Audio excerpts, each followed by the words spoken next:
গতকাল ময়মনসিংহে উৎসবমুখর পরিবেশে পালিত হল বাংলাদেশ জাতীয়তাবাদী তাঁতি দলের ৪৮তম প্রতিষ্ঠা বার্ষিকী। দিনটি ঘিরে নেতাকর্মীদের মধ্যে ছিল ব্যাপক উৎসাহ ও উদ্দীপনা। দুপুরে বাংলাদেশ জাতীয়তাবাদী দলের দলীয় কার্যালয় থেকে একটি বিশাল র্যালি ও শোভাযাত্রা বের হয়। রঙিন ব্যানার, ফেস্টুন আর দলীয় স্লোগানে মুখরিত হয়ে ওঠে পুরো এলাকা। র্যালিটি দলীয় কার্যালয় থেকে নতুন বাজার, কৃষ্ণচূড়া চত্বর থেকে থানার ঘাট ঘুরে আবার কার্যালয়ে এসে শেষ হয়। নেতাকর্মীরা স্লোগান দেন, সবার আগে বাংলাদেশ, মোটা কাপড় মোটা ভাত, শহীদ জিয়ার মতবাদ।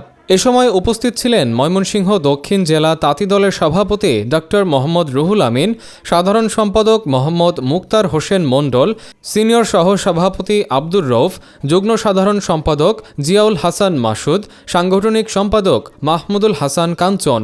আরও উপস্থিত ছিলেন কোতোয়ালি থানা তাঁতি দলের সভাপতি আরিফুল ইসলাম আরিফ ও সাধারণ সম্পাদক রাজন আহমেদ সহ বিভিন্ন উপজেলা ও ইউনিয়নের বিপুল সংখ্যক নেতাকর্মী।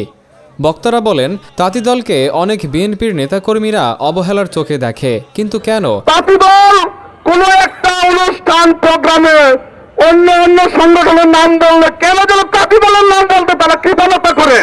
আমরা সেই সব নেতৃবৃন্দকে বলতে চাই, তাঁতি দল আমার আপনার ব্যক্তিগত দল নয়, এটা শহীদ রাষ্ট্রপতি জিয়াউর রহমানের দল। তাঁতি দল মূল্যায়িত হলে শহীদ রাষ্ট্রপতি জিয়াউর রহমানের দল মূল্যায়িত হবে।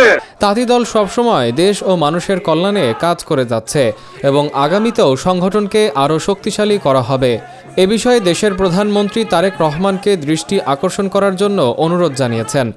৪৮ বছরের পথ চলায় সংগঠনটির ঐতিহ্য ও আন্দোলনের স্মৃতিচারণের মধ্য দিয়ে শেষ হয় প্রতিষ্ঠাবার্ষিকী কর্মসূচি।